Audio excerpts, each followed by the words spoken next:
Tu es étudiant et comme beaucoup, tu te demandes quelle voie prendre, quel cursus te correspondrait ?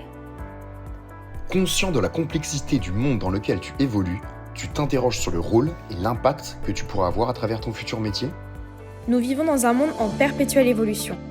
La croissance démographique mondiale, l'urbanisation grandissante et la situation climatique actuelle représentent de réels challenges. L'humanité fait aujourd'hui face à de nouveaux enjeux pour harmoniser les lieux de vie et assurer la transition énergétique. Avec un PIB mondial de 13% en 2019 et qui ne cesse de croître, le secteur du BTP va avoir un rôle majeur dans la réponse à ces problématiques naissantes. Pour cela, le monde a plus que jamais besoin de compétences dans les secteurs de la construction, l'aménagement urbain et l'innovation. Devenez acteur de ce changement. Devenez ingénieur dans le monde de la construction. Avec plus de 40 métiers dans la conception de projet, les études techniques et l'innovation, la réalisation, mais aussi des métiers d'avenir. Mais alors, comment ça se passe quand on est ingénieur dans le monde de la construction ? Tout d'abord, on retrouve des ingénieurs dans à peu près toutes les étapes d'un projet de construction ou de réhabilitation. Au début du projet, on retrouve la maîtrise d'ouvrage. Le client s'entoure de partenaires pour définir le projet, son programme et le diriger à toutes les phases jusqu'à sa réalisation. C'est la maîtrise d'ouvrage.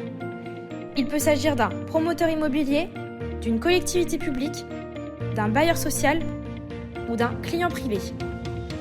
En fonction du type et de la taille du projet, la maîtrise d'ouvrage doit faire appel à d'autres acteurs pour l'assister, comme le bureau de contrôle ou le CSPS.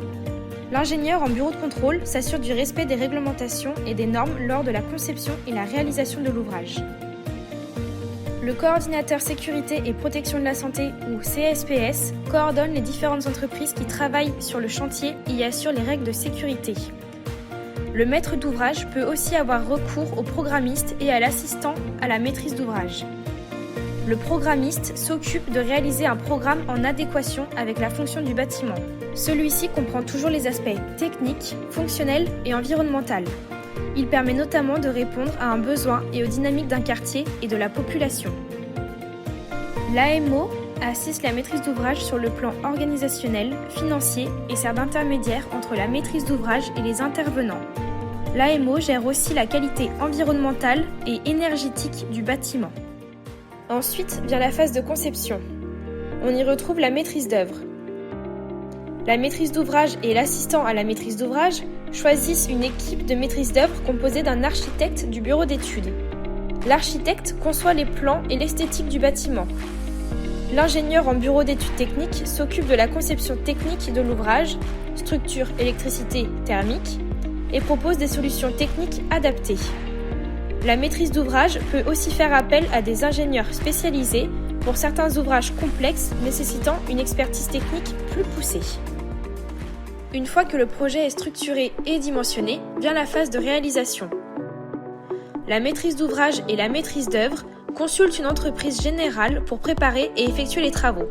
On y retrouve l'ingénieur en étude de prix, qui étudie et valorise le projet en tenant compte des coûts de construction prévus, de la main-d'œuvre nécessaire.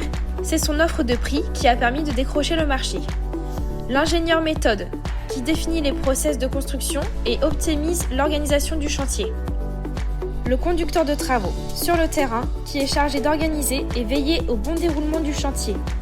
Son rôle est donc technique, managérial et social.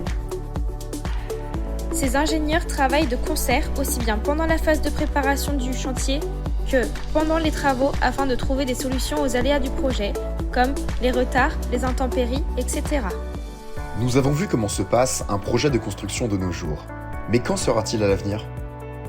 Voyons comment ça pourrait se passer en 2050.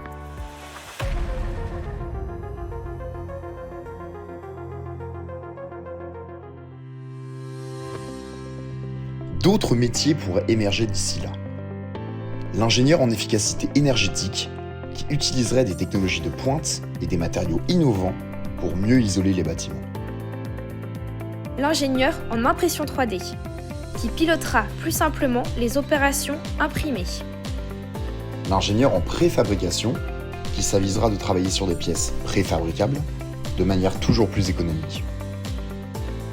L'ingénieur Smart Building, qui concevra des bâtiments connectés avec une intelligence artificielle et capteurs qui géreraient de nombreux aspects du bâtiment, comme le chauffage, la gestion des ressources, l'état du bâtiment, la qualité de l'air et bien d'autres. L'ingénieur en cobotisation, qui permettra l'utilisation de nouvelles technologies comme les exosquelettes pour effectuer des tâches difficiles de construction. Ce milieu de l'ingénierie BTP favorise notamment la féminisation du travail ouvrier. À l'heure actuelle, de nombreux efforts commencent à être faits dans le monde du BTP pour répondre aux enjeux économiques, sociaux et climatiques.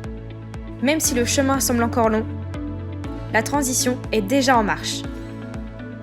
Les outils numériques et la recherche scientifique vont permettre l'émergence de nombreux nouveaux métiers et l'ingénieur aura un rôle déterminant à jouer.